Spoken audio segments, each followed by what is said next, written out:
In the early 1990s, a game for the DOS system was released by a developer named Sean Puckett. It went by the name Helious. The game was shareware and not very well known. There was another game very similar to Helious known as Helious 2. Despite Helious 2 sounding like a sequel, it very much wasn't. What Sean did was split the original Helious in two and sell the latter half as Helious 2 for $24.99. Oddly, both games work just fine for a Windows 32-bit system. Not much is known about Sean Puckett himself. The only information on him online is his very outdated company, Albino Frog Software, and his website. The company itself was originally known as Night Sky before being inexplicably renamed to Albino Frog Software. The game Helious is odd. If a player were to start it up, the first screen would be a text backstory. It is as follows. Helious. How to produce a game in 8 days. First off, I know you won't believe my story. That's alright. You don't have to believe it. I know it happened, and that's good enough for me. Besides, Helious is fun whether or not you believe how it came to be. I'm not the sort of person who likes UFO stories. I used to scoff at them all. Whitley Strieber, now, there's a true nutcase. I'd think to myself, I used to watch Project Blue Book when I was a kid, but that was just TV. I watched Star Trek too, so on May 5th, 1993, UFOs were the furthest thing away from my mind. But of course, when you're least expecting it, wham! Your life gets turned upside down. I usually get to bed around 3 in the morning. That night was a little stormy, unusual for Florida in May, especially 1993.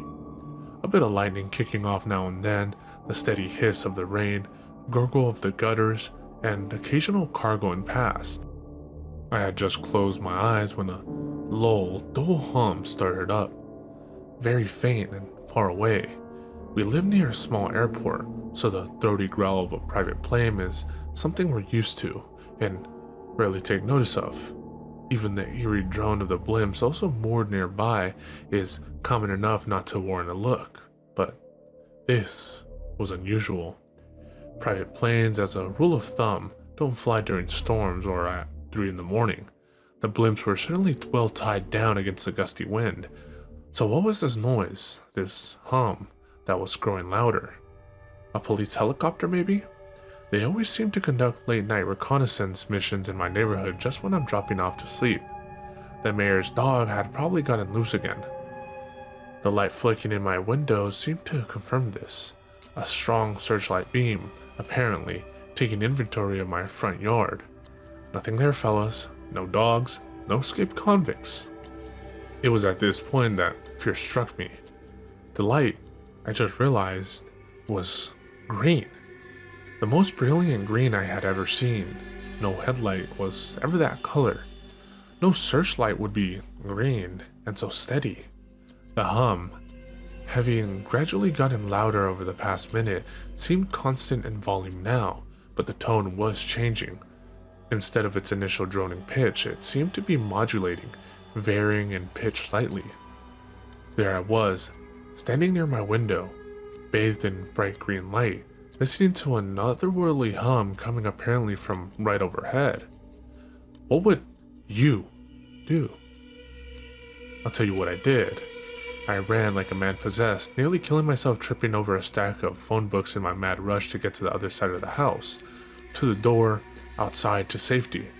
No way was I going to be trapped in this house with who knows what weirdness, be it spacemen, the CIA, or maybe the Illuminati.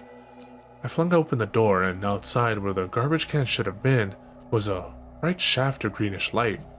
Standing in the light, swathed in mist, was a perfect copy of myself with its hand outstretched, as if to open the door to get out. In the movies, the hero would now do a Groucho Marx routine and see if the image moved the same way he did. Then he would make friends, learn a new alien language, draw up a treaty, all that stuff.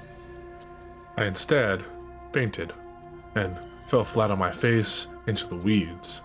My last thought was, there go the movie rates. I don't know how long I was out, whoever does, but it was dark when I woke up. No green light, no mirror image, no burbling hum. The door was still open. The garbage cans were back where they belonged. The rain had lessened to a light drizzle. The full moon was peeking through the thinning clouds. I stumbled around the soggy yard in a daze. I had a vague suspicion that there would be some sort of alien thing waiting for me in the house, so I didn't really want to go back inside. But the eventual realization that I was wandering around my front yard in the wee hours of the morning under a full moon with only my skivvies on made a certain impression on me. So rather than making a big scene waking the neighbors up and trying to sound less like a deranged lunatic, which I probably was, and more like a damp, frightened victim of UFO harassment in his skivvies, I peered in all the windows looking for suspicious green glows. I didn't see anything strange inside, so I crept back to the door and made my way in. Slowly, listening carefully, I fired up all the lights at once with the light control system. Nothing amiss. Checked the closets. No alien ambassadors. Looked in the shower. No mutants. Opened all the kitchen cabinets. No extraterrestrial slime molds. No super space roaches. Nothing. Everywhere I looked, zip. I was beginning to relax. Checked the computer room, turned on the computers, made sure all the drives were okay. Perfect. The data, my latest projects, were safe. Much more relaxed now.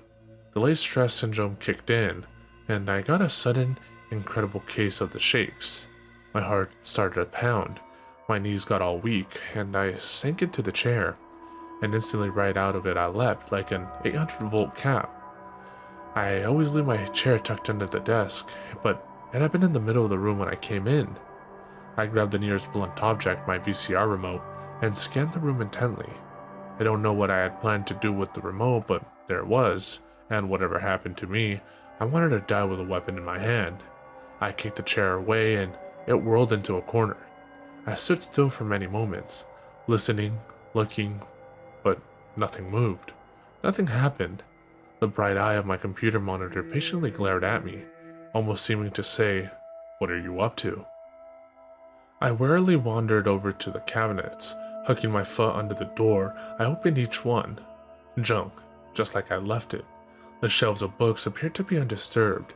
My desk drawers I opened with a back scratcher at 3 paces. A mishmash of printouts and faxes. Nothing. Looked under the desk. Dust bunnies. Hell, I felt like an idiot. All this paranoia because I left my chair out for once in my life.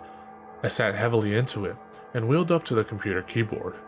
In the cracks between the keys were traces of green fluid. On the disk drive handle, more. I bolted to my feet again and searched the whole house again with the flashlight, this time checking each and every cranny. Nothing, nowhere, just traces of green slime on the keyboard and the disk drive. Okay, so this UFO roared up to my house at 3 in the morning in the middle of a thunderstorm, scared me till I fainted, and the only evidence I had of it was some rapidly evaporating green glop on my computer. And what's this? A new directory on the hard drive, a collection of files in it. Right. Sure. Aliens brought me some files. Probably interstellar shareware, right? I copied the files onto a disk, deleted them from the hard drive, and did a complete systems check. Virus check, disk integrity check, everything. Nothing was wrong. I went over to the testing machine and punched up the files on disk. No read.me. Why was I not surprised? But there were a bunch of source files and one exe file. I don't mind running strange things on the test machine, that's what it's for, so I fired it up. What I got then was very similar to what you now have before you in Helious. An incredibly strange, surreal game. No scoring, no words, just some weird symbols. I showed it to some friends and told them where I got it. They quite disbelieved my story, but they did like the game, and had never seen it, or anything like it, before. Someone suggested it, I uploaded it to a board, so I decided to, but not until I tacked on the title screen in some good old-fashioned American entrepreneurial spirit. I divided the game into 2 segments, and now you have the first half. You can order the second half directly from me. The address is in the order form. And that's how you got your copy of Helious. I made up the name and the title screen. It's a Van Gogh, of course, and seemed appropriate. When the player would continue, the next screen would be of a tentacle, made of decreasingly smaller science spheres on top of an interlaced web of something gray. Surrounding the tentacle would be a color wheel made of spheres in a polygonal pattern of 9 colors: red, orange, yellow, light green, dark green, cyan, blue, purple, and pink. Surrounding the spheres would be 9 inexplicable symbols, each to their respective color sphere. Each symbol would be different, making up a total of 9 different symbols. In the background of the spheres would be descending rings, almost like a surface mine. The player would control the tentacle, moving it around as if the biggest science sphere were pinned to the web. The player can move the tip of the tentacle in the direction of one of the colored spheres with a mouse.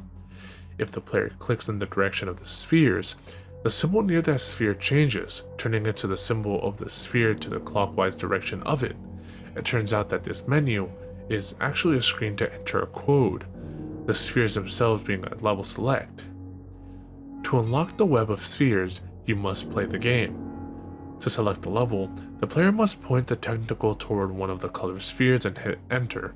The screen would then change to that of one centered on an almost balloon-like sphere. The player would then use the arrow keys to propel the balloon forward. The method of propulsion is almost as if it's a rocket in space. The balloon blows out some sort of white gas to push itself. The physics are very much like space as well, using the laws of inertia, meaning that if you propel the ball forward, then it won't stop until it hits something, and then only just bounces off of it. Each level is different. Some are simple mazes, others are areas filled with enemies that either stick to the wall and shoot some sort of object at you or float around you and target you. One thing similar between these levels, however, is the extreme tiling, as in the same object or background repeating again and again. These tiles make up the walls and floors of the level. The objective of the game is to go around each level and collect some kind of blue gems. When the player collects all of the gems, a small flag with the level symbol appears. The player then moves over to the flag, and when they go over it with the balloon, it turns into one of the symbols from the main menu. This symbol is part of the sequence on the web of spheres, and when you enter it into its colored sphere, and the rest from the completed level, the final screen appears. And well, the screen is indescribable, so the only way it can be shown is through photo format. The screen isn't still. Usually a small, almost sinister sounding alien drone can be heard in the background, while the small cyan balls float towards the center. This is Helious. No one knows whether aliens actually made this game or not. No one knows what any of this is supposed to mean. The only person who has a clue about the game is Sean Puckett, but no one knows this guy or if he even still exists. Any way of contacting him is extremely out of date, whether through the game's addresses or the outdated albino frog website. There is only one question remaining. Are we alone?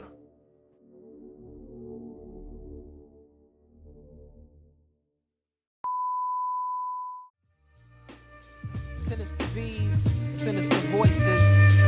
Yo. Action-packed Black Mac 10, Jr. and his friend, not a pot, the piston starving brothers on a mission. 2:30, brilliant plan to route a toll booth, GW Bridge, got the weapon concealed, nothing to lose. They choose to break the rules at all costs, stick them in Jersey, hit the other side to New York, black and red leather suits and black biker boots. One got the gun, the other one controls the motorbike, adrenaline pumping, dreams of cash, anybody try to stop them getting lead in their face, believe that. Black Pack.